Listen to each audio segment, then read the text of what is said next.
like scary movies. What's your favorite scary movie? Welcome to Spoiler Kings. Obviously, I'm Brian the Grizzly here with Brandon, Brandman Brandon. All right, guys. I told you it's Halloween. We love dressing up, so this is what we're going to do. As many episodes as we can. We're going to dress up as something. Of course, I had my old school Scream mask, and Brandon had the greatest Star Lord little mask that's out there. So that was pretty cool. I couldn't let you do this alone. I had to jump in on the mask fun too.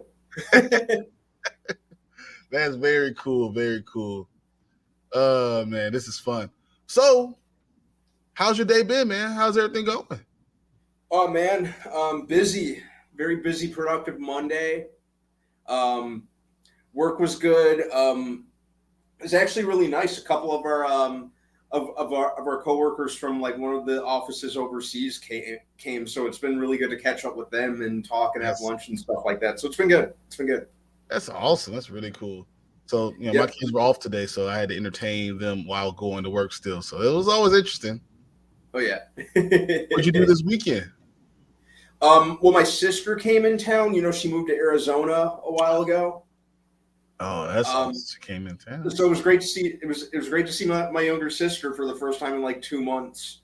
Hung out, kind of did some cooked my lunch and breakfast for pretty much the whole week. Did a bunch of laundry, tried to catch up on some shows. Really, that was it. It was kind of laid back. I didn't really do too much. We went and saw Lyle Crocodile, which I want to do a review. Very good family movie. I was really impressed. I did not think it was going to be that good. It was very good. I kind of had the feeling, and I only just started seeing like ads and trailers for it. I was just kind of putting them off. It looks like a cute little wholesome family film. It like literally the girls are crying. My wife looked at me. I was like, I'm not crying. It was just very wholesome. It was a lot of fun. Good fun story, and my kids just were loving it. So that's just it's one of those things you just can't describe. So maybe I'm gonna do a review with my 8-year-old. So we'll do very that. Nice. Very nice. That'll be adorable. I like that. So it's been cool. Did you get a chance to see House of the Dragons? Oh, of course. Okay. What about Werewolf by Night? Oh, I was all over Werewolf by Night. Friday night, that was priority number 1 when I got home. It was actually really good, but we'll review that later. Did you get to see Hellraiser? Oh yes, that was Saturday. Okay. That was definitely Saturday. Well, those are the 3 things we're going to review tonight. We're going to go over all 3 of them. I definitely want to say hi to Derpy because he's always here. He was actually here before we were here, so I appreciate you, Derpy. So Derpy, thank you for tuning in, man. He was like, yeah, he had a good week because he went to the Cleveland Guardians game. Ooh, and nice. And I think it was 15 innings, and he actually saw a walk-off, and then walk right into the next round of the playoffs. So that's pretty cool, man. Very nice. I got to spend a little time in the comic book store and spent way too much money, so it was just fun. But I've been get over there soon. I got a lot of catching up to do with comics. I've been thinking about what we're gonna do because we're like 392 subscribers right now. So yes. I think we're going to come up with some type of video, some type of giveaway.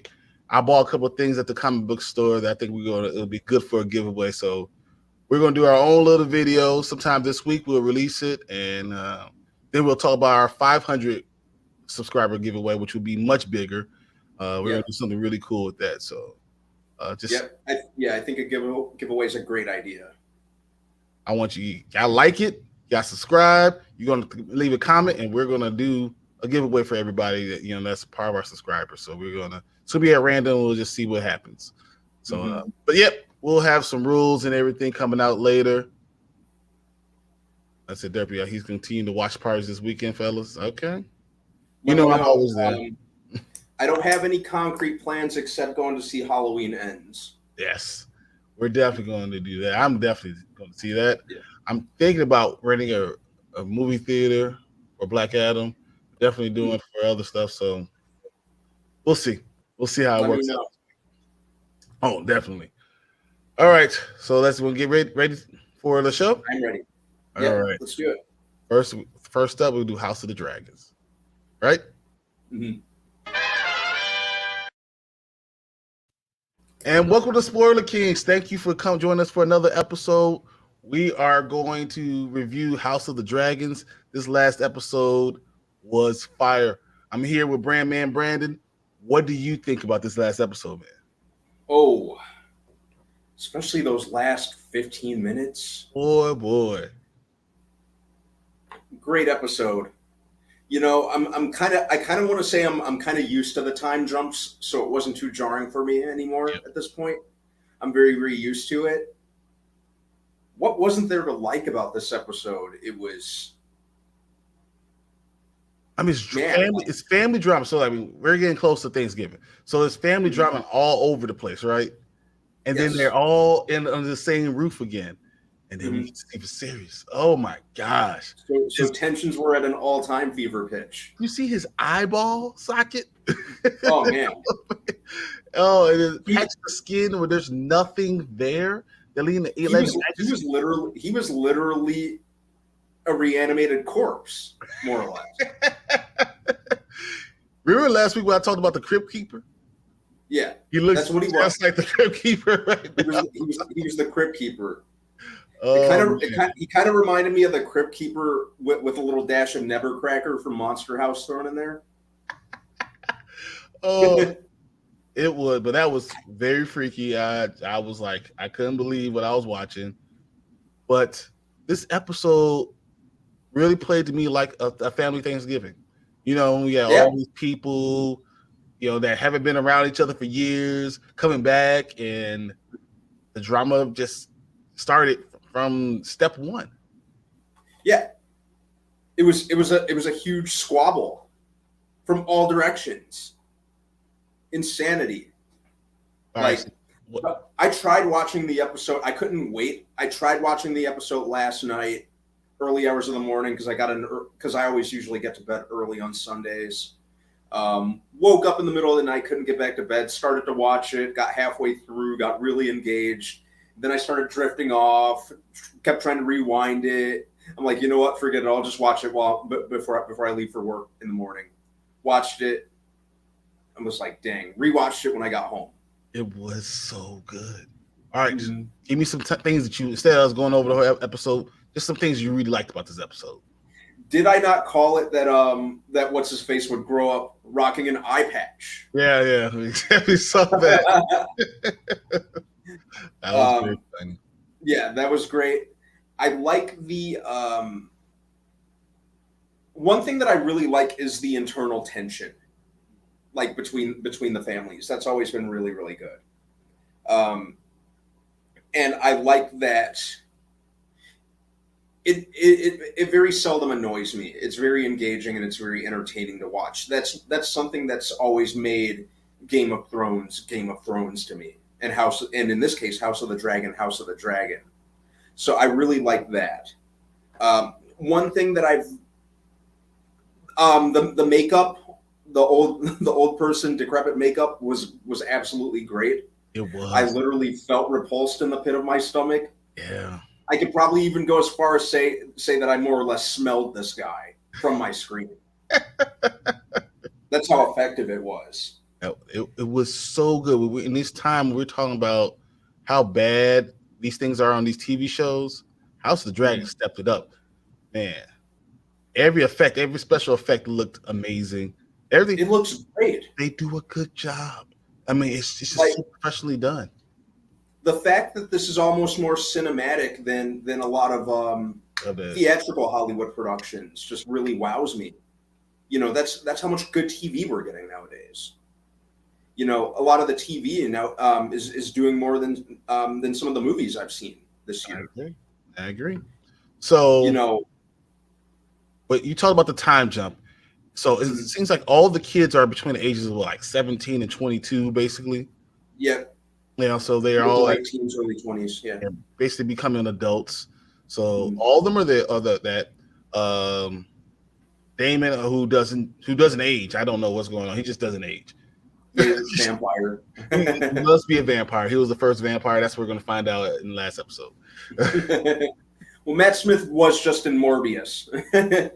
Or Matt Smith might be Morbius.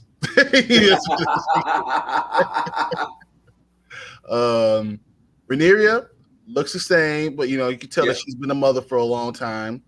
Alicent, is raising some douchebag kids. Just straight up what's what it is. Those kids are both douchebags. Except the daughter is great, and the two sons are just horrible, or literally horrible. So I thought that was cool. But what did you think about the fact that starting the episode off, Corlys is mortally injured, and they can't find him, and you got to find someone to take over. How do you feel about that? I kind of expected it at this point. I just was unsure where it was going to go.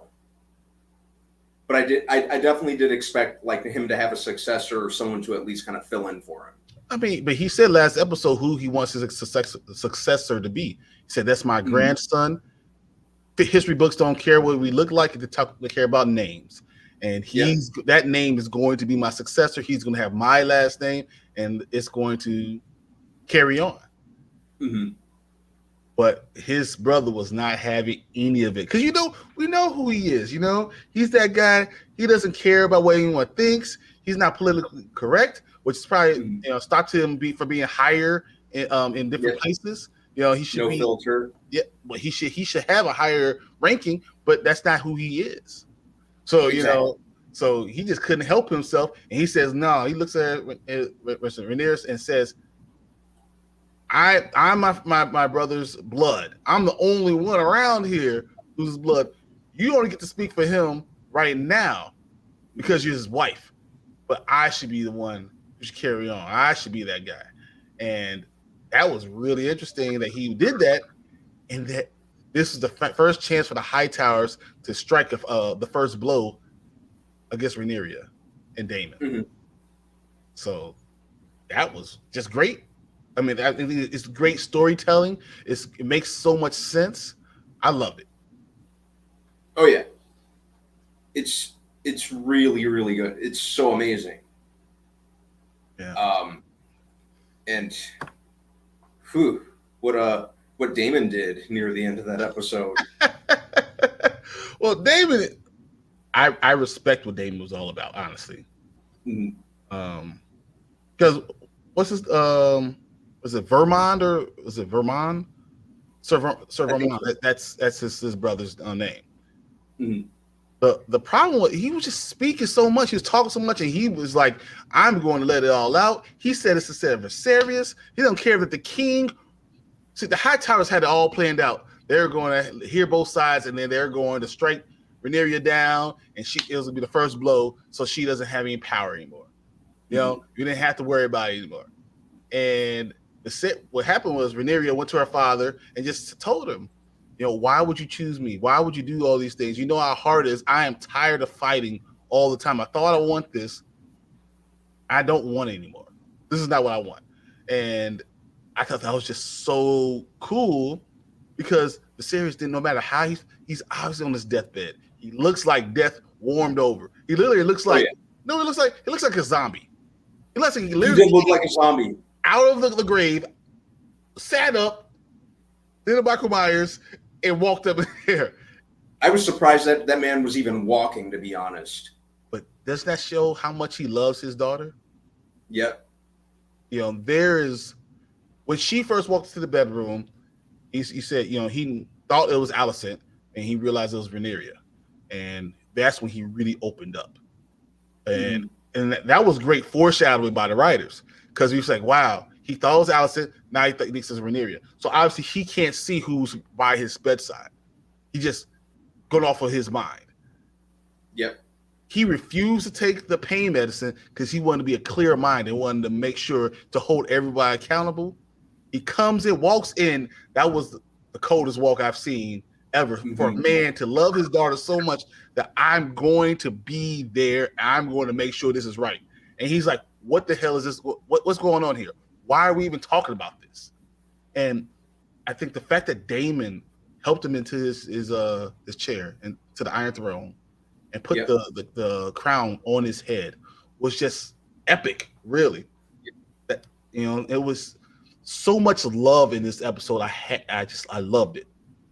I loved just seeing it, and you know, though they have so many years of anger and resentment, at the end they still had love between them. Yes, two brothers, and I thought that was pretty awesome. Yeah, the fact that there's love at the core, despite the dysfunction, is really making this a very engaging watch to me. So I'm really, Damon is such an interesting and engaging character to watch. I agree. He's almost like one of the more like kind of definitive anti-heroes that I've kind of seen in a while. That's a very good definition for Damon. Anti-hero. That's really good. Mm-hmm.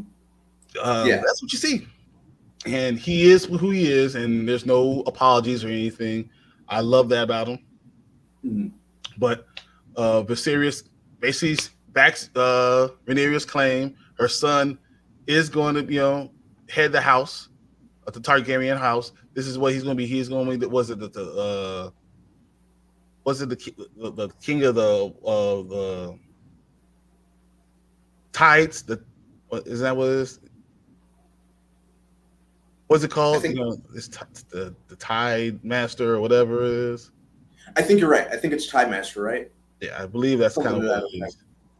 But so he basically tells him that that's what's going to happen. This is who he is. He's going to, and I'm back in Rhaenyra. I don't understand why anyone else will say anything. And then he basically like, say something about it. Mm-hmm.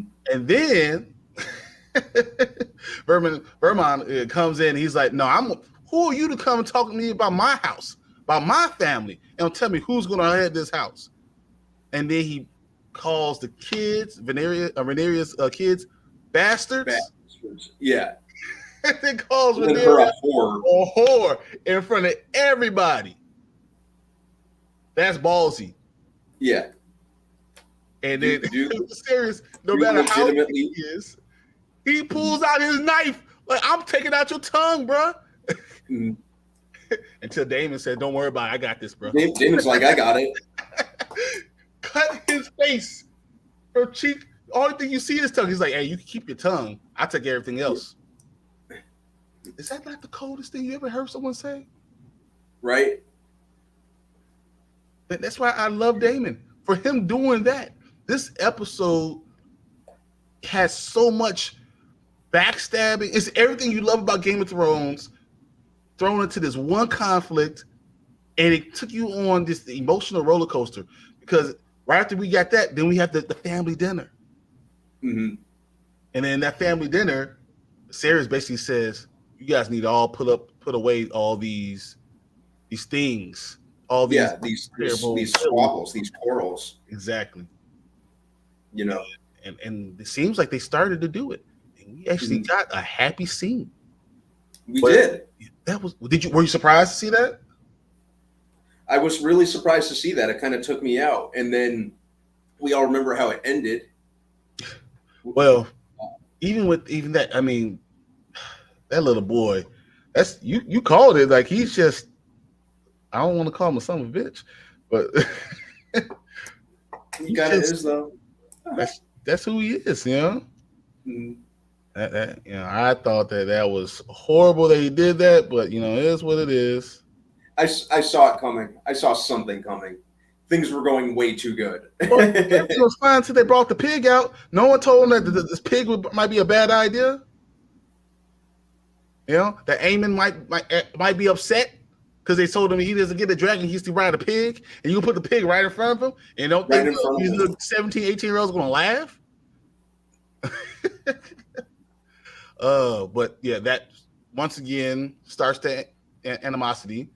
Rhaenyra says she has to go take her kids back, and she'll come back because she wants to be there. Alicent seems like they are mending their fences, and everything was great. And then Viserys got taken off, so Alicent goes to take care of Viserys, And but Viserys doesn't think that's Alicent. Viserys thinks he's talking to Rhaenyra again. And how do you know that? If you guys watch it and pay attention, he's talking about the song of Fire and Ice. Now, the only person that knows about Fire and Ice, right, is Rhaenyra. Why? Because she's his heir. Only person he told about this stuff is her. She's the only one. So he thinks he's talking to her. Alicent doesn't know that, which is like unbelievable. And he says, the dream is true. The end, and it's about Aegon. But that's not what he's saying. He's saying Rhaenyra has to bring everyone together. He says Rhaenyra is the one responsible for bringing everyone together, and that's what she needs to do. Alicent hears that and thinks he's saying she has to bring everyone together, and that Aegon has to be king. King, yeah. Wow. Which, how are you feeling about that? Shit's about to get real. No matter what Alicent told Rhaenyra and everything looked like they were going the right way, and it's about to hit the fan because Viserys dies. You can see him laboring, breathing. You can see it. How it was just he felt like I did what I could. I've done everything I can to mend the fences and bring my family together. It's time I can leave. I can let go. Yeah. Not knowing that he just caused the biggest problem ever. That issue was crazy. It was only a matter of time before he croaked, though. He should have died 5 years ago. He should have. Yeah. Like, hey, we talking about that didn't make any sense. Holy crap! He just looked. Ugh. Yeah. I mean, as I say, he looked like the Tales for the Crypt Keeper. Like, he did. So he did. But he looked like the Crypt Keeper. Him dying, him accidentally telling Alicent that, knowing that he really does believe in his heart that Rhaenyra is the one that's going to bring this kingdom together, is really going to cause a civil war. Mm-hmm.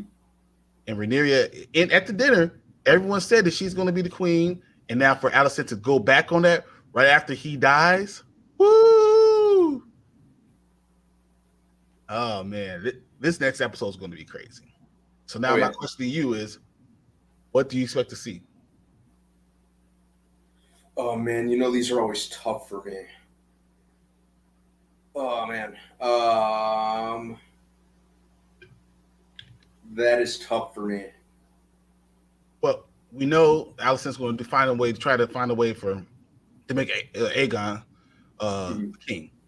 Even though he's a terrible person. He's the worst person. He raped a girl in the episode. Like, straight up raped the girl. She gives the girl money and some tea.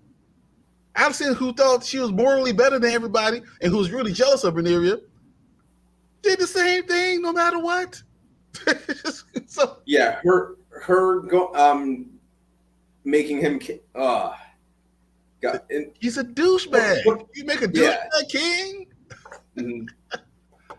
Like he's basically Joffrey. Exactly. I mean, he's terrible. He should not even be in the conversation for being king. He doesn't want it. No. I liked his brother, Aemond. I kind of compare him to Daemon.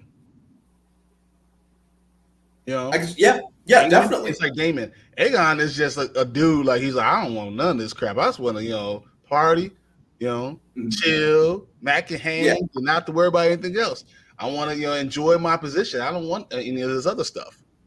Mm-hmm. Yeah, he's very satisfied in that hedonistic lifestyle. This is so right.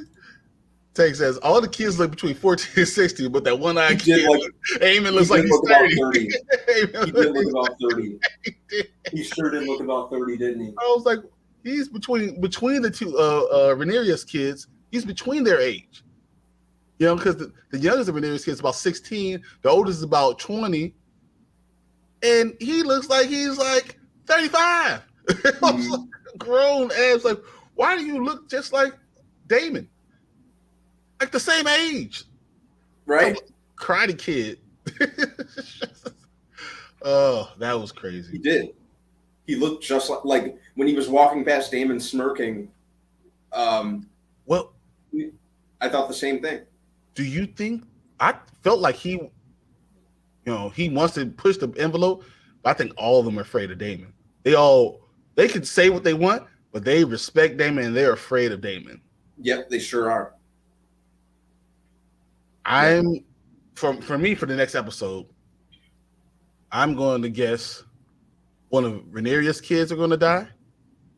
Mm-hmm. One of Alicent's kids are going to die. Alicent is going to try to take over by force because technically Rhaenyra is out of the castle. She's going to try to take over by force, even though they know Rhaenyra is the rightful queen. She's going to have the baddest dragon because she has Vagar or whatever. She has the baddest dragon. Rhaenyra's going to come on her dragon, and then all her kids are dragon riders. And now that her sons are now engaged to their cousins, whatever. So the Targaryens are going to be with them too. So This is turning to be a big ass fight, all because Alicent misunderstood what Viserys was saying. Yep. I mean, that's. I will give it to Alicent. She didn't piss me off as much as she did in the last episode in this one. Really paying off the rape victim and just telling her, no one better hear about this. I mean, and some cold pimp stuff. That was a cold pimp. Yeah, that's what that was. That was a cold pimp. I couldn't believe what I was watching. Yeah, I didn't know where they were going to go with that, but I thought, yeah, and she's still a sleaze. Don't get me wrong, but like last week she was really leaning on my nerves. Like the emotional roller coaster that these characters take me on, like from them pissing me off to not pissing me off as much to pissing me off again to wanting to reach through the screen and like just shake some sense into them. Yeah. That's how it usually is with characters like Alicent. Like I said, that's always been the thing with Game of Thrones. Like the characters always take you on a ride, and it's always really engaging to watch. All right, I got one question for you though. Mm-hmm. End of the episode, Daemon's old concubine was given the news about what happened at the palace. Mm-hmm. What is she going to do with the next episode? And what news might she have to put a monkey wrench in this whole thing?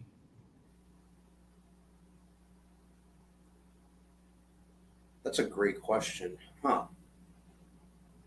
I mean, because they showed her there at the end of the episode, and they did. There's nothing with her that seemed special. Mm-hmm. But am I mistaken? But I saw another blonde-haired kid over there. That's what I was thinking. We could get a soap opera reveal. So and immediately you think that's Damon's kid, right? Yeah. That kid is young. Mm-hmm. What if it's not? What if it's someone else's kid? Mm-hmm. What if she has some dirt? But whose? It could be a lot of people. What if it's Viserys? What if it's Aegon? What if it's Aemond? I mean, it could be any of them, and all that would just throw a huge monkey wrench in everything. Mm-hmm. Because Viserys, to get back at Daemon, did something before his eye popped out. I don't know. Teddy's like, was Aegon promoting that Smile movie? Because they clown had that stupid smile the whole time like this. Yeah, just that cheesy grin. Hey, just cheese in the whole episode. First of all, I saw that Smile movie, so I'm gonna do a review on that too. Yeah. The first 3/4 of that movie was really, really good. The last fourth was pretty. You know exactly what's going on, but 3/4 of that movie, whew, But getting back to, not to get off schedule. Is there anything special that you think might happen? Anything that we don't see that might happen? I mean, so does Corliss come back? I think Corliss is definitely going to come back. You think so? I can really? say that. You don't think he's morally injured and he's actually dead? I don't think he's dead. Okay. I think he's going to show back up, and I think it's definitely going to be the next episode. I mean, it has to be, right? Yeah. What if it's not? What Corliss is dead? Would you be surprised if Lenore comes back? It wouldn't surprise me too much. Or would it surprise you if that concubine knows that Lenore got on that boat and sailed off, and she's the one that saw it, and she's gonna bring that to everybody's attention? I didn't think about that. Throw a monkey wrench as this whole Targaryen, allies. Mm-hmm. You know, it very well could be. I didn't even stop to think about that or entertain that. But isn't that kind of the point? This show is so good because they're able to throw all these things at us, and we're not exactly sure where it's going to go. It doesn't follow the book exactly, but it's very good. This is just one of these shows that everything they do is interesting and it's like the right move. I mean, at least that's how I feel. I don't know. You have anything else about this? Anything else that you want to talk about this? I think that's pretty much the gist of it as far as I'm concerned. I think we pretty much tackled it all. Really great episode. I loved how, like I said, not even the time jump bothered me as much as it previously was, or kind of grating on my nerves because I'm that used to it at this point. You're like, oh yeah, it's a time jump. Yeah, whatever. 6 years. Okay. At this point, I'm pretty used to it. But yeah, really liked this one. That's very cool. And yes, next episode, Ish is hitting the fan. Mm-hmm. It's like your family dinner. I don't know if you guys saw Soul Food, but it's gonna be like that dinner when you found out the sister slept, the cousin slept with the sister's husband. Yeah, that's what's gonna happen. All that shit's about to happen right now. It's about to be crazy. By the way, speaking of Soul Food, as an adult, the Vanessa Williams character was the real hero and victim of the story. Everyone did her dirty. And we're going to leave you with that. Please I want you to comment on this video. Comment down there, guys. This video. Let me know what you thought about the episode. What you think? Who's your favorite character? Is Rhaenyra your favorite character? Is that the one you're going to ride with? Is it Daemon because he's just so cold? Is it Alicent? Maybe you love that. Maybe you like the Hightowers. Maybe you like Otto. I want to know what you guys think about the episode. Please it helps our numbers. It helps us get to where we need to go. Please subscribe. We're trying to do a giveaway at 400. We're almost there. Almost there. Information. So please do those things. We're going to give you another video, but we're going to do another review right now. And welcome back to Spoiler Kings. All right, man. You've been waiting for this. Werewolf by Night. I'm going to let you have the floor because I want you. You called it. You said this is going to be excellent. This is going to be a great show, and you're right. So I'm just going to let it give to you. Dude, Man-Thing exists in the MCU now, and they did freaking Man-Thing with it. This the first time exists in the MCU now. They did with no special effects. They used real stuff. Mm-hmm. It just looked good. Yeah. I can't believe the MCU is at such a point where they're really they finally entered the supernatural side of their universe officially. And Werewolf by Night is such an obscure character. You think Marvel, you think Iron Man, Captain America, Thor, Hulk.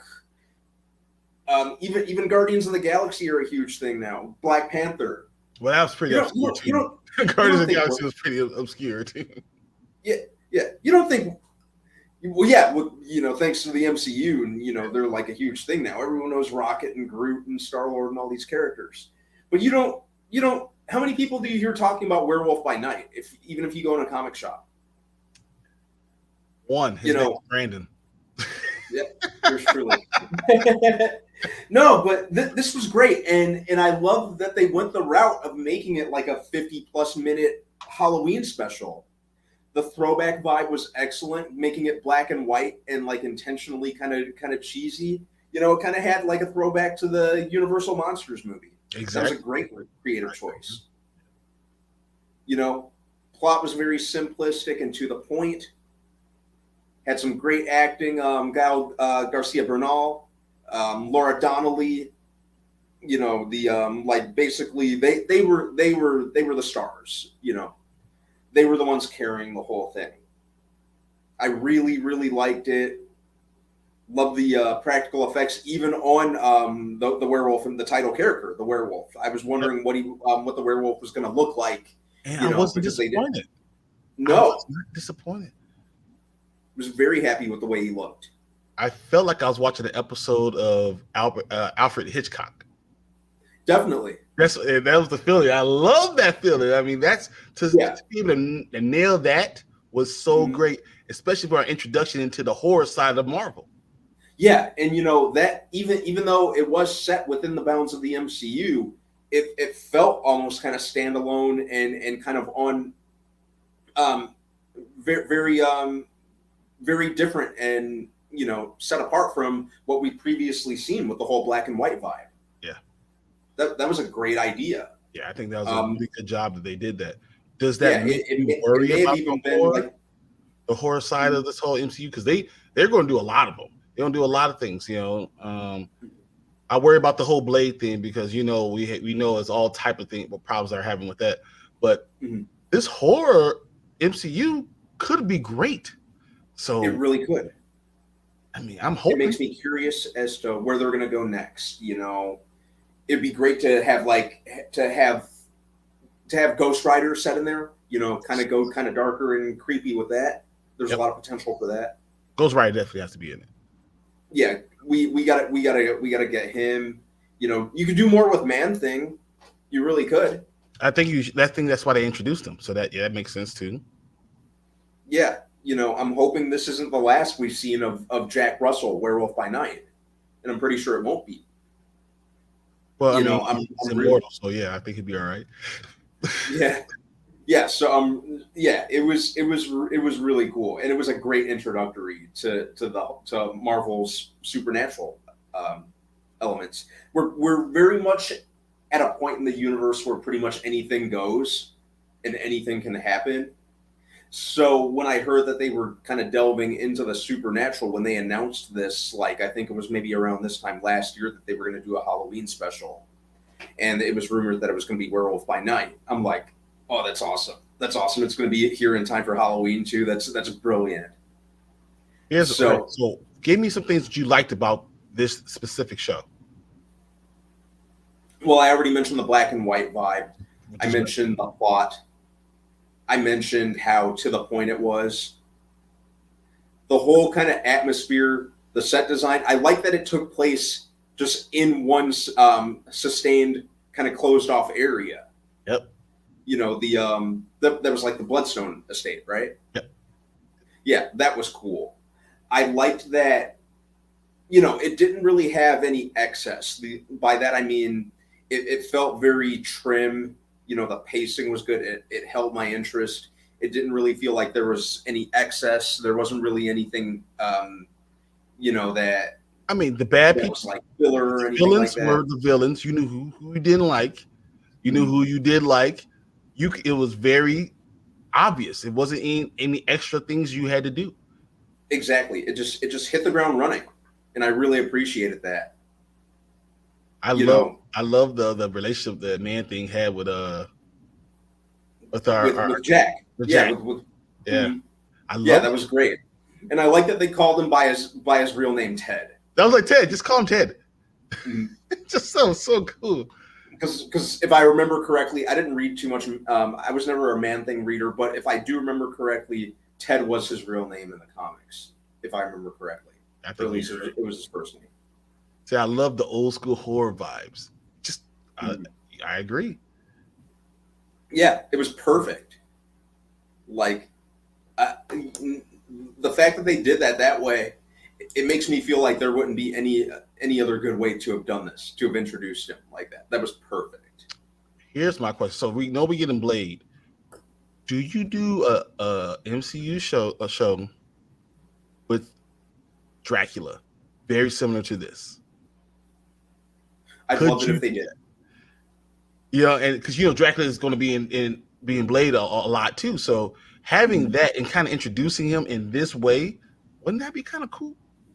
I think that would be a great idea. I'd love it if they did that.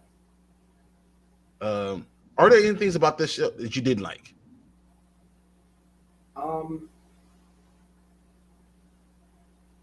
The kind of some of the side characters, like the villains, they did kind of suffer to an extent from Marvel villain syndrome, in the sense that they didn't really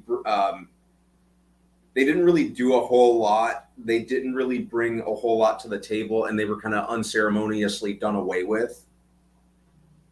So it did kind of suffer from Marvel villain syndrome. They've always had kind of that on and off problem. Said the stepmom was a B word. she was I hated her. Terrible. Oh my god. I hated her so much. She'd probably be another thing that I didn't like, but that was kind of what they were going for. Let's face it. That's exactly what they want, and you're like, yeah, did a good job of me not liking her. And then she even went. What's her name? What's her name? Elsa? Is that what her name is? Elsa. Went to Elsa and it was like, yeah, why'd you come back? Because it's my house. Because it's my house. Come on. This is my estate. Oh, you left your dad because he was a terrible person. I didn't even like what they did with they had technology, that once he was on the monster, stayed on the monster, did all these things that made him angry but a little weaker.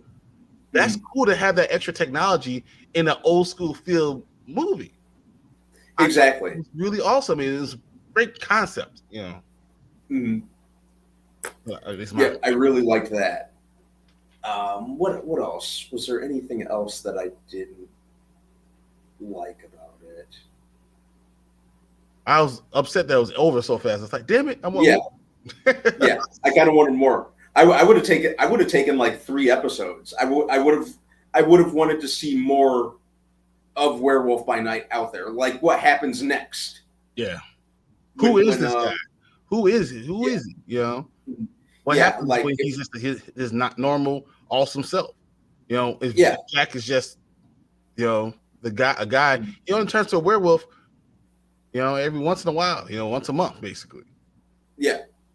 So it would have been cool to see more of Jack, just kind of as a character and just kind of learn more about it.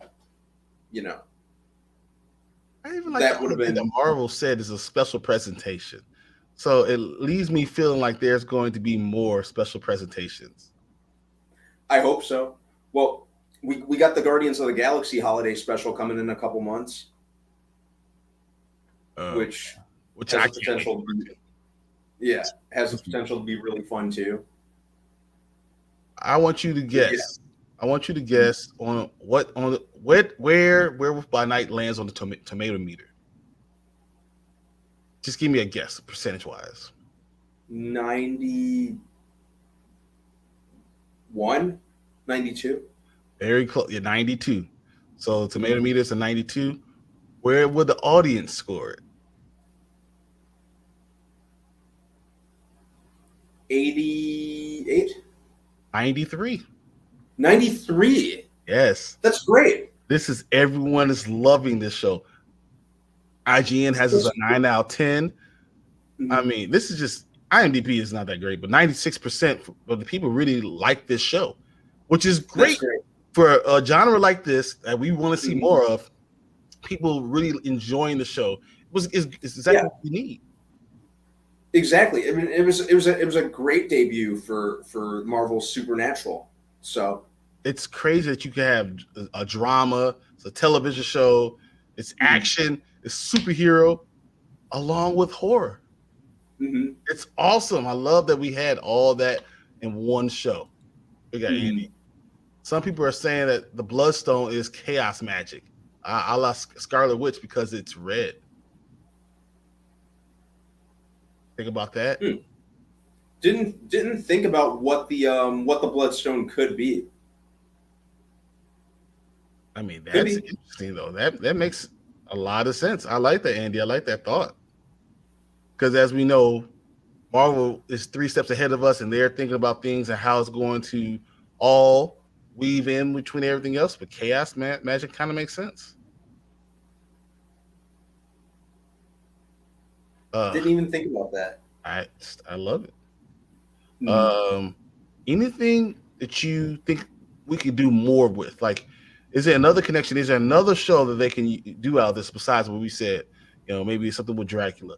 But what is it? Anything else that you can do that'll feel like they did, like another episode of Twilight Zone? That's what it really felt like. It felt like either Alfred Hitchcock episode or a Twilight Zone episode or something like that. That's the feel.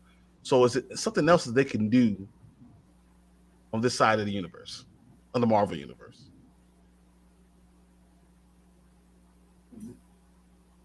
That's a good question. I feel like they could.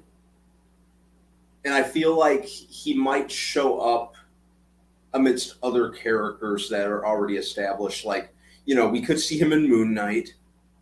Yeah, I was going to say Moon Knight. If they do another season. You know. He could be with Ghost Rider and Doctor Strange. He could be with Ghost Rider. You know, I wouldn't be opposed to him showing up in Blade, even though I kind of hope they just kind of keep that kind of centered on vampires for now. Well, since for the first movie. This is getting such a big thing, everyone's loving this. What about trying to save Morbius? Let Sony just like ask for help and save Morbius with this. I'd be good with it. Here you go, Andy. And then just like Andy just said, you know, Marvel's Midnight Suns. Yep. You know, that's, you know, it could all culminate in Midnight Suns. They're basically the Dark Avenger, like they're basically like the supernatural Avengers. I'd be all for that. I think this is going to be a great thing. This is we have an opportunity to do a monster mash and have all these great monsters in the MCU. I think this is what we need. And I'm hoping that they don't mess it up. I'm hoping that Blade is going to be good, and I hope they keep it going. This goodwill, this goodwill that we got for Marvel for this new genre, I hope it keeps going. Me too. Because, you know, there's a lot of longevity and a lot of stuff that they could do with that specific corner of this universe. And like I said, man, I would love nothing more than to have Ghost Rider finally done right. I think the closest they came, done, but done right. Yes. Yeah, I think the closest they came. Robbie Reyes on Agents of S.H.I.E.L.D. was pretty solid. I'm going to give him that. The episodes he was on. Overall, I'm happy with this whole thing. I'm happy that we have a good foundation for this Marvel horror supernatural type of genre area, and I'm thankful they did it right. I'm thankful it kind of felt good to do. Definitely.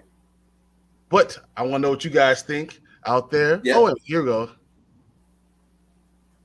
Exactly what I thought the Bloodstone was Infinity Stone in a different universe.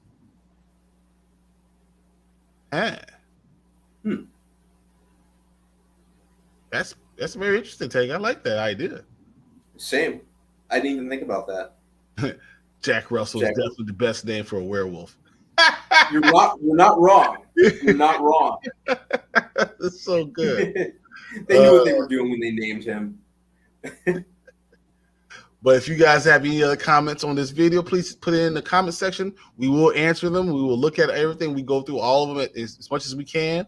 And please like the video because we need likes. It helps with the algorithm. It helps us put out more content. So do that. And as I said, we're at 392. We need 8 more to get to 400. We really want to get to 400 because we're going to do a big giveaway for it.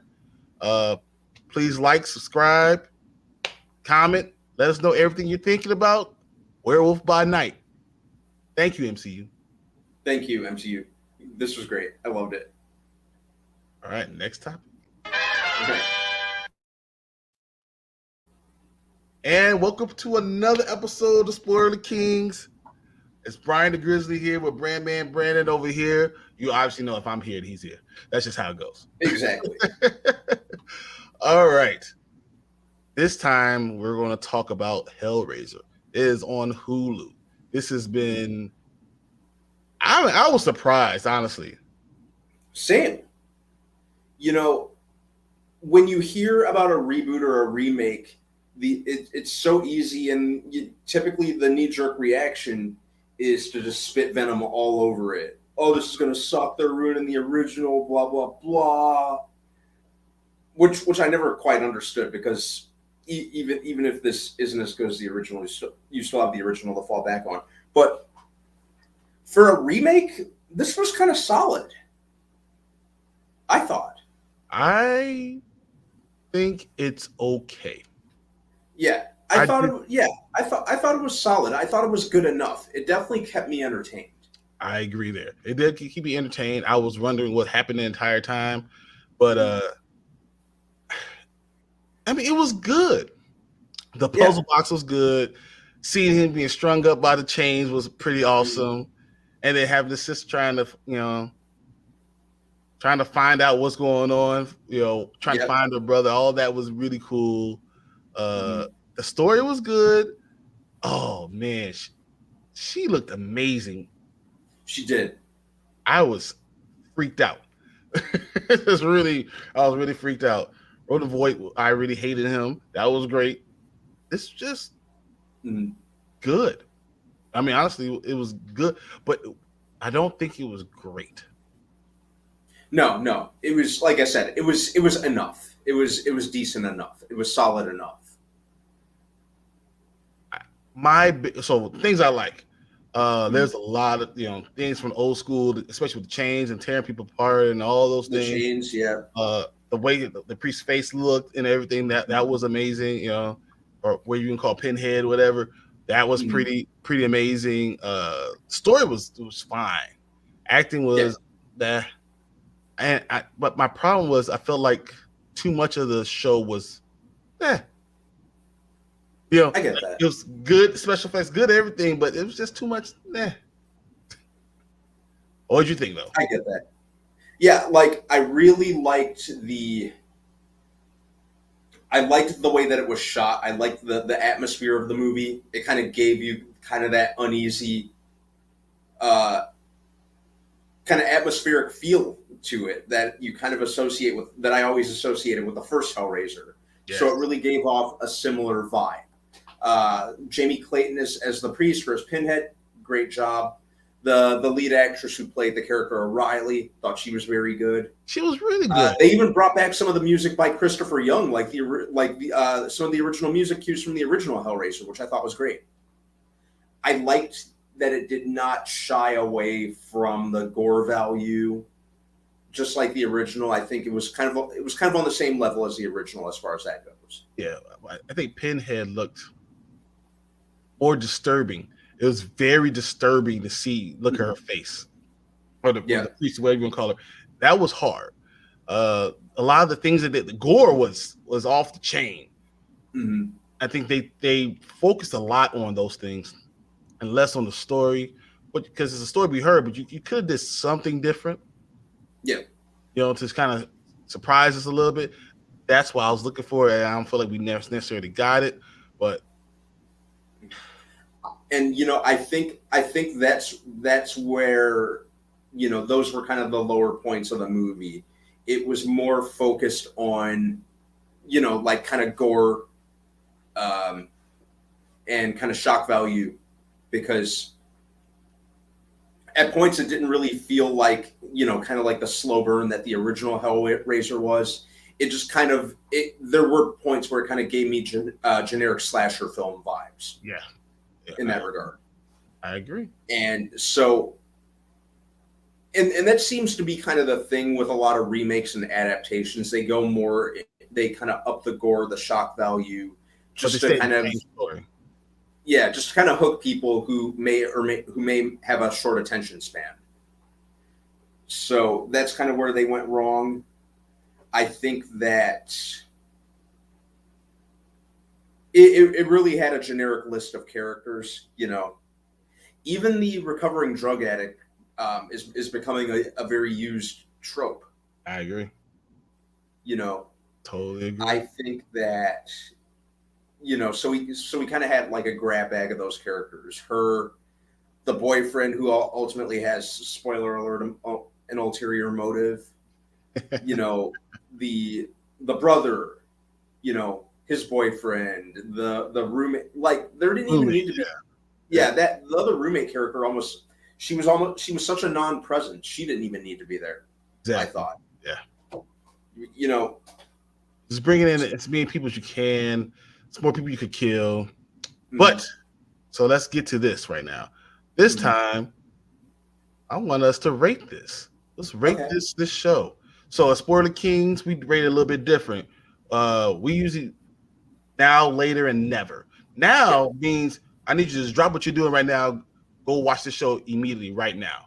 Later means, hey, when you get a chance, Thanksgiving morning, or you got nothing else to do before football, you want to throw it on, watch it. That's fine. Never means don't even, if you see it on your TV, throw a rock at your TV. Just never give it a chance. Just smash it right now. We don't want you to see it at all. That's how I felt that for the Munsters, as much as I hate to bring that up. You just threw a rock at your TV. Like, I'm not even turning this off. I'm just throwing the rock at it. All right. So where do you rate this, Brandon? All right. Okay. So here's the thing. If you're into Halloween month, like us, if you're into Halloween season, only during the month of October will I give this a now. If you're into this stuff. If you're into horror films, especially during this season, during this great Halloween season, go ahead and watch it now. That's what I'd say. If you have a list like we do, go ahead and add this to it. You might kind of dig it. I think there's enough good stuff, just enough good stuff to be had in this movie. So only during this month, I will say now. Any other month, I'd say a later. You don't need to rush out and watch this any other month other than October. But since we're in October, since we're in holiday season, go ahead and give this a now. All right. So Brandon says now. Only this month. Even in this month, I'm going to say this is a later. Really? I didn't hate it. I don't want everyone to think I hated it. Mm-hmm. It's like it was just too much blah. I mean, it's very horror. I don't think Hellraiser Halloween when I think Hellraiser. That's just me. Mm-hmm. It's gore. It's kind of horror, but it's more gore than the horror. But I don't think Halloween. So I don't even care about this month as much as I would. I feel like I'd rather watch the old remakes. And if I feel that way, I felt like, well, then this is probably a later. Well, give it a chance, watch it, but it's not better than the original Hellraiser. So that's why I'm kind of giving it later. It looks cool. The idea of Pinhead or the priest wave that looks really cool, but that's kind of where I leave it. So for me, I'm just gonna give it a later. Gotcha. Yeah. I think, when it comes to Hellraiser, I could stick with the first two and be content. Yes. But there's a lot of good. There was just enough that it kept my attention. Okay. And it kept me engaged. Where do you think it lands on the tomato meter? 60, 61? 68. 68? So a little higher than I thought. So where do you think the audience rated it? We will say 75. 65. 65. Yeah. So it's about 10 off. So about 70% of people like the movie. So it's a good movie, but it's not one of those things you need to run out and really enjoy. It did its job. it did do its job. I will give you that. Mm-hmm. But that is our opinion. I don't know about what you guys think about it. So I really want you to comment on it. Let us know what you guys, where you were rated. You're gonna give it a now, you're gonna give it a later, you're gonna give it a never. I want to know what you guys think. So please like this first, subscribe, and please comment. I want to know everything you guys think. I want to hear what you think. So, okay. I have one more thing for us to do, Brandon. So on to the next one, man. Let's go.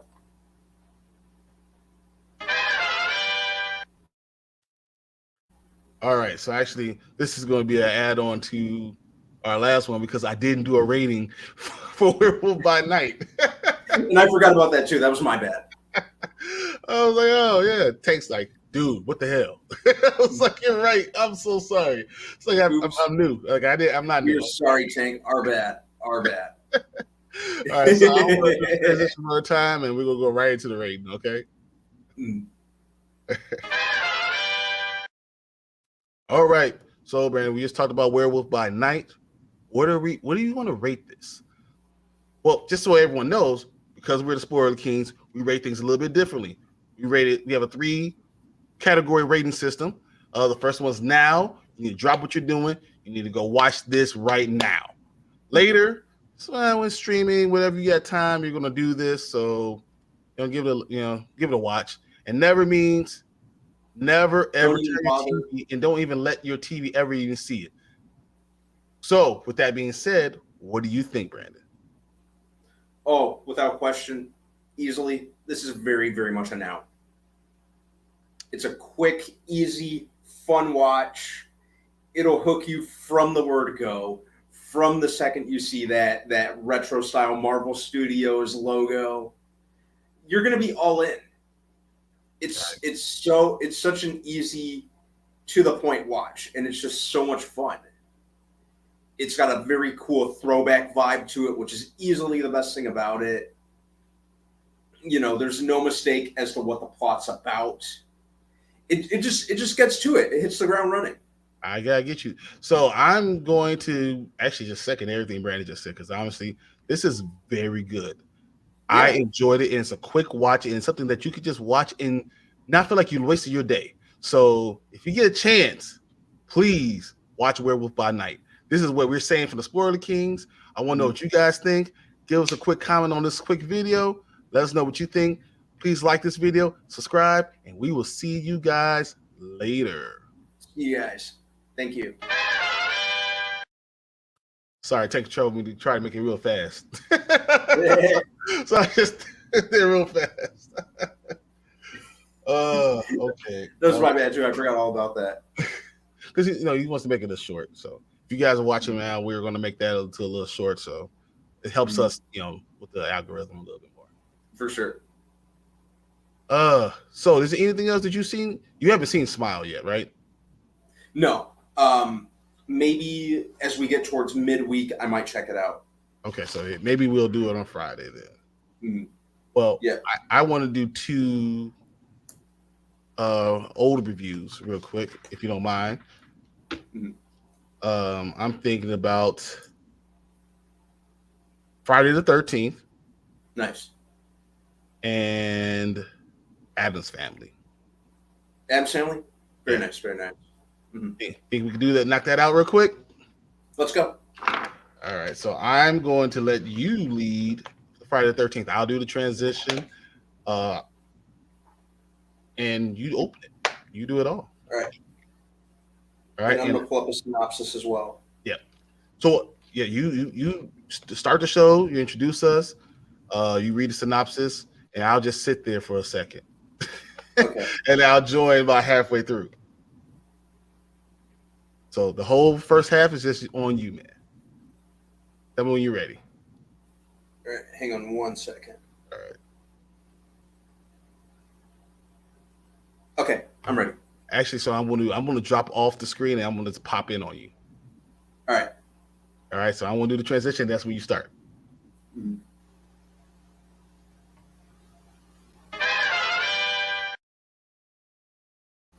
Hey everyone, welcome to Spoiler Kings. This is yours truly, Brandman. Here during our Halloween month, We're doing retro style reviews all month. Old school Halloween films, Halloween themed horror films, classics. And whoa,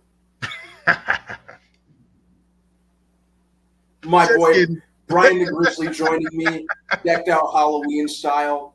Jason Voorhees mask. I mean, that's classic. I mean, what's more Halloween than Jason Voorhees? They're having the Halloween mask. And that's the review we're going to do Friday the 13th. So take it away, Brandon. That's exactly what we're doing. Could not be a more appropriate mask. I got a little synopsis for you guys before we get into it. All right. In 1957, a young boy named Jason Voorhees drowns in a lake near Camp Crystal Lake. The next year, 2 counselors are murdered. In 1980, a descendant of the original owners reopens Camp Crystal Lake with the help of some counselors. The counselors get killed one by one by a mysterious person. Could it be Jason out for revenge?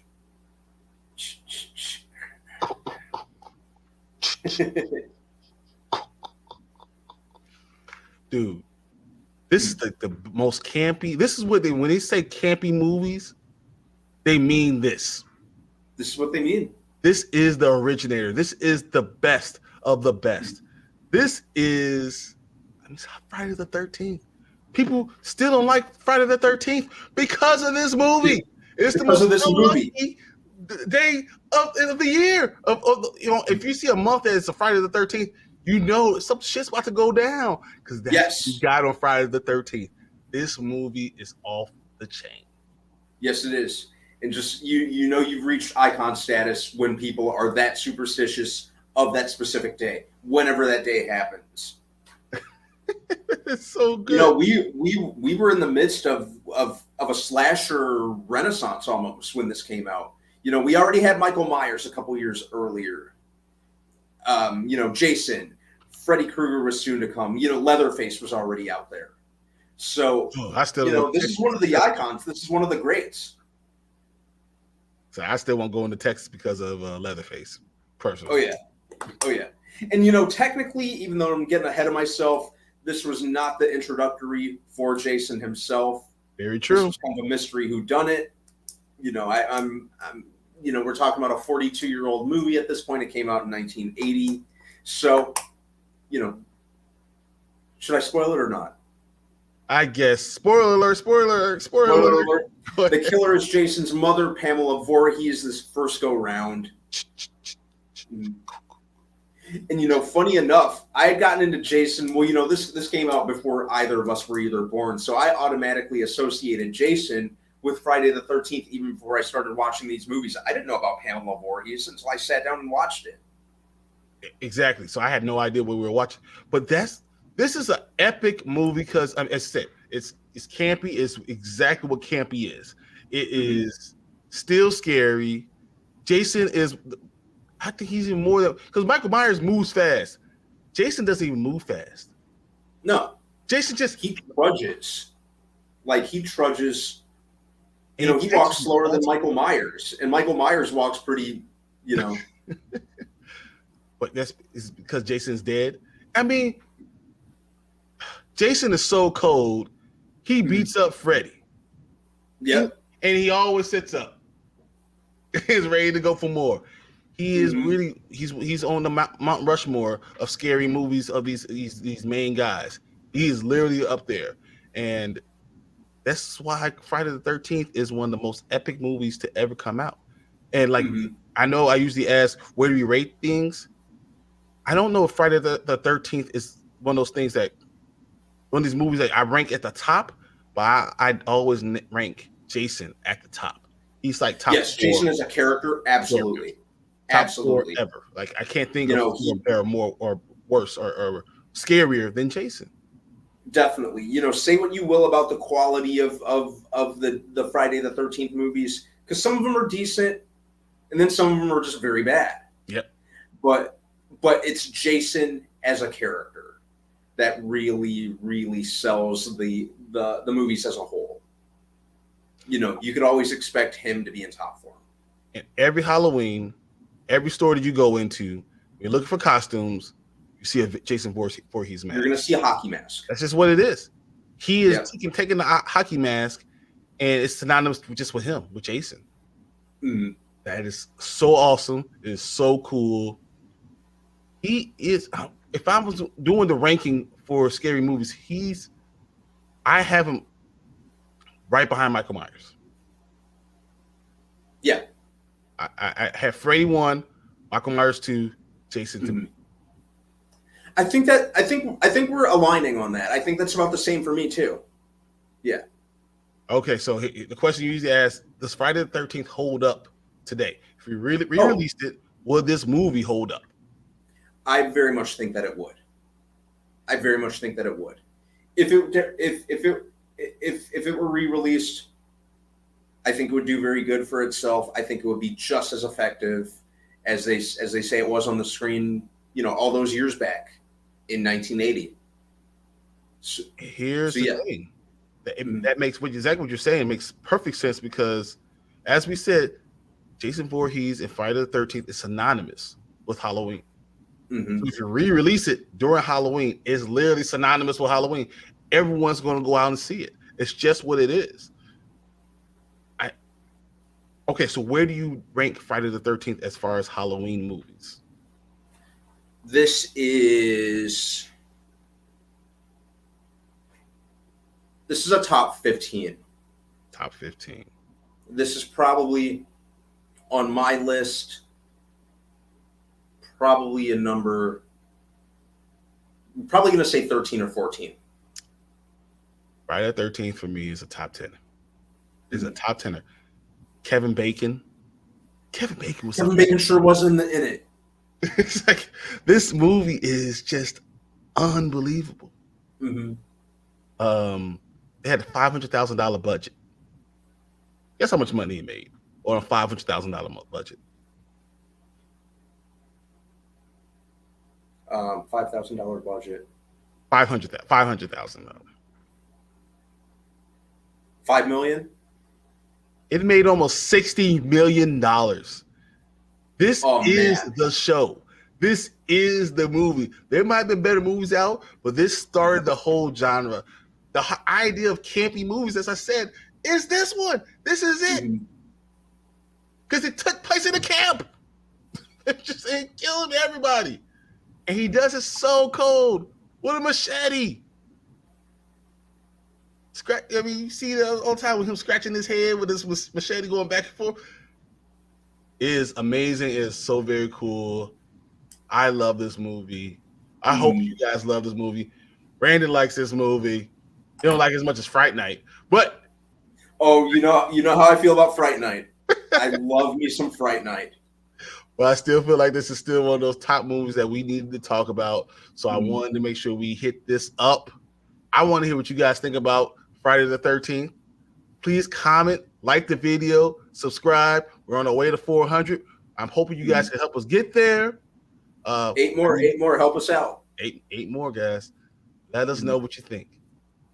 All right, Brandon, on to the next one. Let's go. All right. I'll do that one. And welcome to another episode of Spoiler Kings. It is our Halloween month. We've been telling you that we're doing these classic reviews of all these wonderful Halloween movies. We got another one for you today, and this one is a banger. It's Brian the Grizzly here with Brand Man Brandon. I told you, if you see me, you know you're going to see him. So this is what we're going to do. We are going to do one of the most epic movies I've ever seen. It's one of my favorite movies, and I think it holds up to this day, and I can tell you why I believe that. And this is The Addams Family. Matter of fact, let's talk about The Addams Family and The Addams Family values. Both of them are epic. As you said. That's so awesome. All right, so tell me what you think about The Addams Family while I bring up this a synopsis real quick. The first thing that I want to say about The Addams Family is if I ever were to get married and start a family, I would want a family dynamic just like theirs. The Addams Family is probably the healthiest, most functional family, happiest, most functional fictional family out there. Gomez and Morticia love each other to bits. They respect each other. They always put their kids first. They always have each other's backs. They solve any and every problems together. Just to the typical Joe Schmo, they're strange, but they don't care. They're just out there living their best lives. That is so good. That is such a good thing. All right, let me read the synopsis, and I'm going to respond to what you just said, because what you said was great. When a man claiming to be Fester, the missing brother of Gomez Addams, arrives at the Addams house, a home, the family is thrilled. However, Morticia begins to suspect the man is a fraud, since he cannot recall details of Fester's life. With the help of a lawyer, Tully Alford, Fester manages to get the Addams family clan evicted from their home.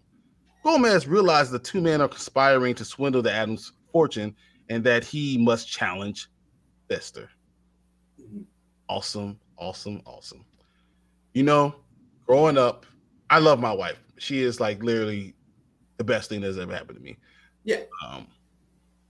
Only way I always thought I need to find a woman who loves me like Morticia loves Gomez. That's true love. That's what this movie might be a Halloween movie and all this stuff. That's true love. That's what I wanted in my life. That's why I chose my wife. That tells enough. This movie is tossing genres, even though it's this crazy movie with this crazy family. That's real love, guys. Yes, despite their weirdness and their oddities, they're just a very happy, loving family. I love it. I've always loved the dynamic of the Addams family. Who's your favorite character? Oh, what's that? Who's your favorite character? Favorite character? Gomez. Okay. I'd say Gomez. And that is due in part to the terrific performance of Raul Julia as him. I love Raul Julia. I love him more in Street Fighter, but I love this too.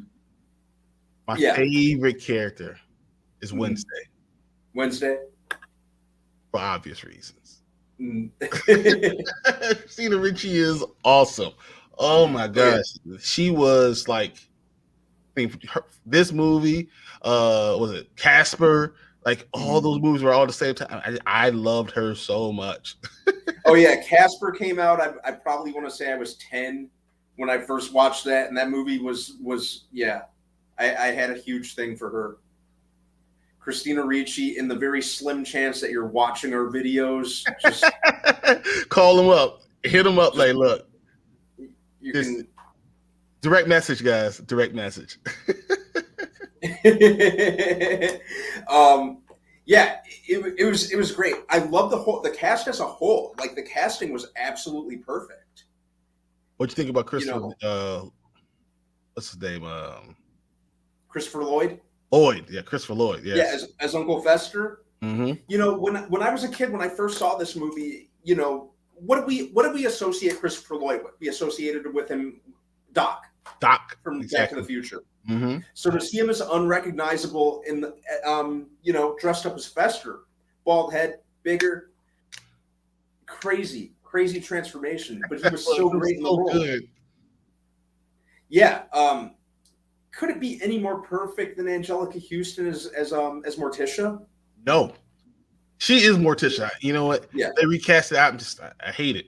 Why? Yeah. Because she is it. Angelica Houston is Morticia. It's just perfection. Yes. I think the casting as a whole was absolutely great. I can't complain about anything. The direction by Barry Sonnenfeld, that was what really, really put him on the map. You know, it's probably what landed. Oh, what year did this come out?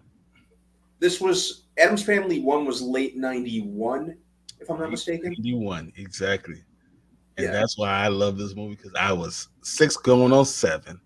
And this movie was just so cool. I thought it was one of the coolest things to ever come out. Yeah, it was really great. Like, so much great stuff to be had in it. You know, even the Addams Mansion, the inside of that, it was kind of a character all its own. And I know I've said something similar about Fright Night, like the house being a character all its own. This is even more of like a living, breathing character, the house. You know, it had to be a fun movie to film too. You know, I agree. Mm-hmm. You know, it was almost like, you know, it kind of took cues from like the set. It was almost like taking cues from a Burton film. You know, it like was exactly. It's exactly what it was.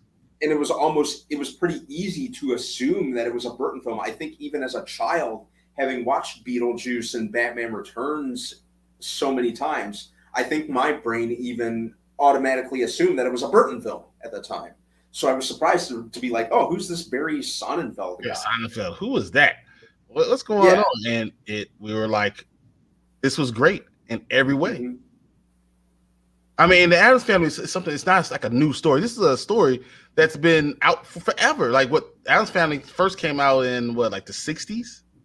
I believe so. I know the comic strip was much earlier, but the original show, I want to say, was the 60s. So, and it did all this stuff. I mean, it spoke to so many different generations. Mm-hmm.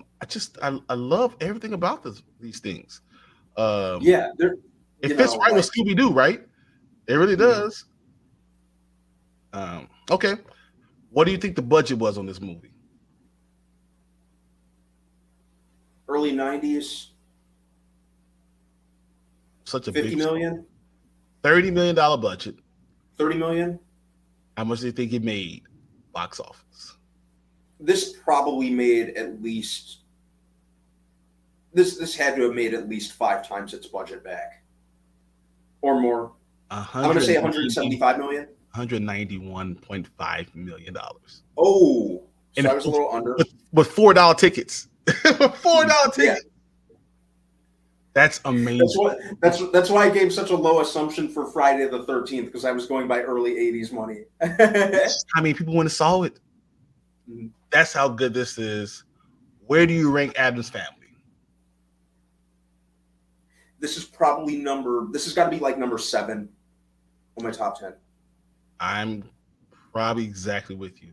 This is like right, probably like, I want to say top 5, but it's not good enough to get in my top 5, but it's right there. 6, 7. That's why I'm 6, 7 with this one. Mm-hmm. All right, so we already talked about this. Let's just jump right into Addams Family values. All right. What do you think about that movie? How did you feel about that movie? I thought it was just as fun. It actually leaned in. It actually got a little darker in a good way. It was darker. I agree. I thought, you know. Let me read the synopsis and then we'll go from there. All right. Mm-hmm.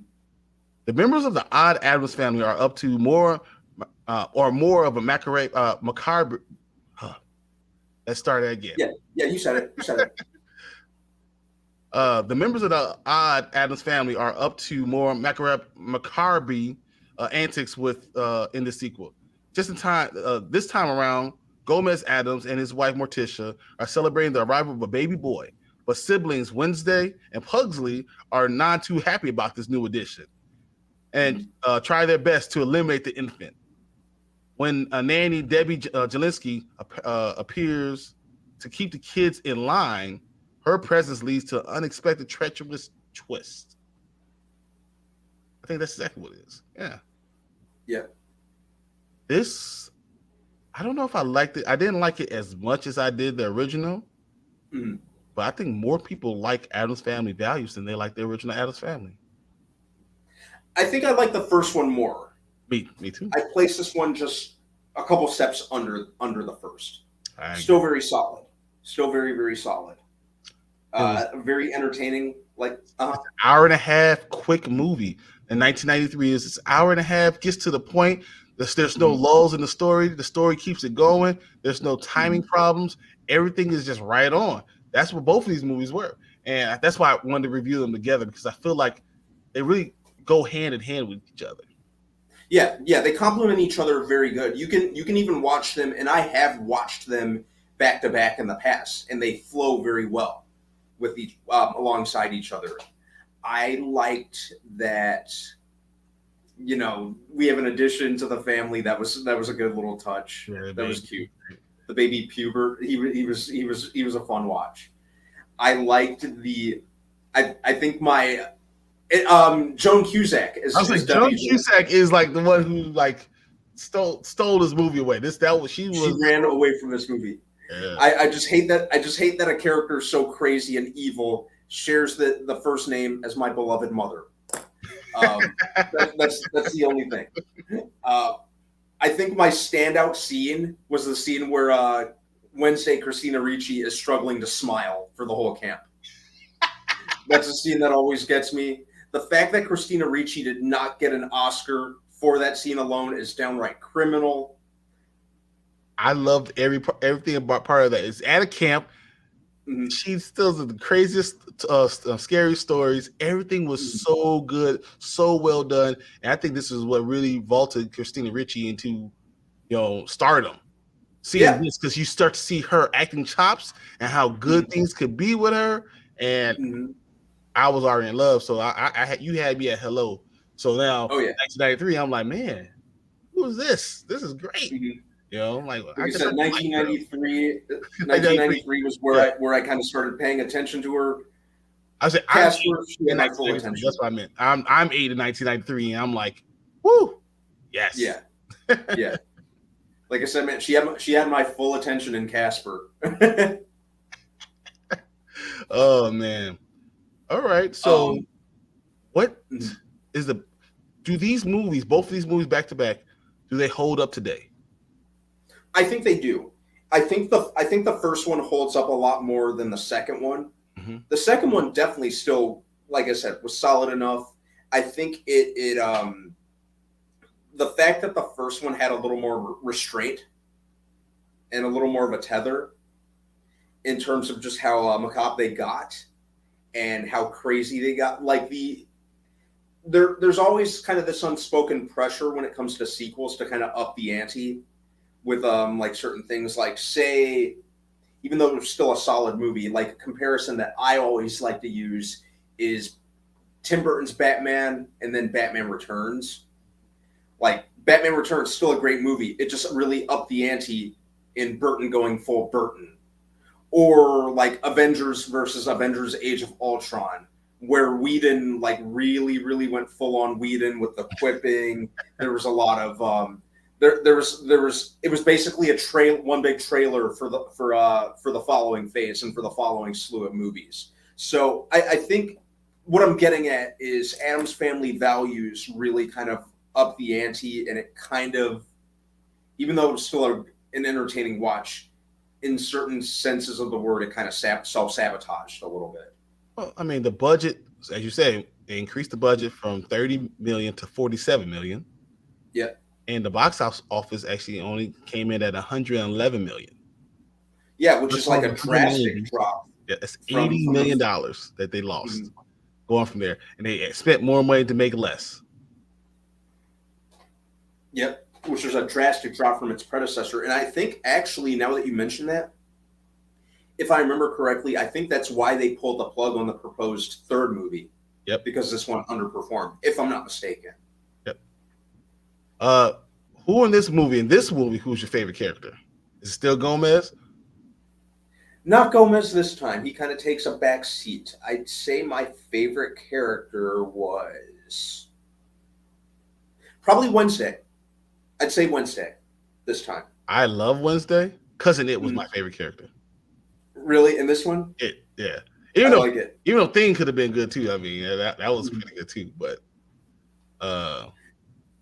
yeah, I mean, just a walking hand is pretty awesome with all the personality he had. That was pretty good. Yep. Yeah, I'd say this, since especially with Wednesday being a more centralized figure in this one, like a big plot point was her and Pugsley adjusting to summer camp. Yeah. And then being sent off to summer camp. That's crazy. Yeah. So I'd say she was probably my favorite this time. I liked how she was on to Debbie very early on. Yep. I liked, her kind of being very out of her element at summer camp, kind of adjusting. Basically taking over the camp. Exactly. The skit with the Pilgrims and Indians is like my favorite. Me. I remember when my dad and I saw that in the theater together. It was like, and I want to say it was an empty theater. It was just my dad and I. We just had a father and son evening out. We went to the movies together, and I remember us repeating that on the way home. We thought it was so funny. Because it was so hilarious. All right, so the first Addams Family, guys, on a tomato meter, the audience and the critics both gave it 66%. What do you think you got for the Addams Family values? 54. Actually, the critics gave it a 74 and the audience gave it 63. Really? So critics actually liked Addams Family's values more. That's awesome. So, I mean, these are what we're talking about. These are the movies that we love. What do you rank Addams Family values? Where do you rank that? This would be a little further down my list. This would probably be closing in on probably. This would be like 2021. I can watch it. It's top 20. I can definitely watch it. It'll be later. This is top 20 for me. As I said, the other one's like number 6 for me, but this is top 20. It's one of my favorite combination of movies, and it's something I watch every Halloween. So I just love. Do you remember the game Wake the Dead? I do. Just like, it's such a strange movie, but I love the family and how much they care about each other, and this is goals. That's relationship goals right there. It really is. It really is. Why would you ever want a relationship like Joker and Harley Quinn when you got perfectly good Gomez and Morticia here? And with that being said, guys, I'm dropping the mic. Brandon just said, why would you want anything else? Mm-hmm. So this is what we think about these two movies. Please comment. Let us know what you guys think about the Addams Family and Addams Family values. Like the video. Subscribe. We're on our way to 400. Please. On our way to 400, not too far off. I appreciate you guys listening in.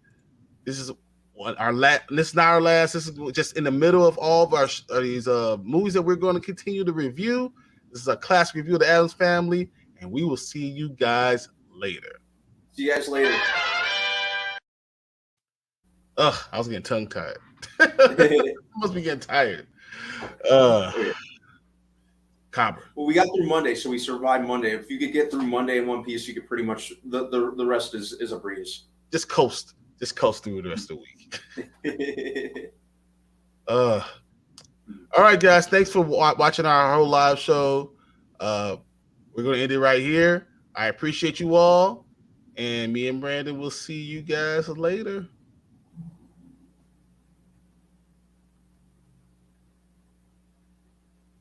Maybe.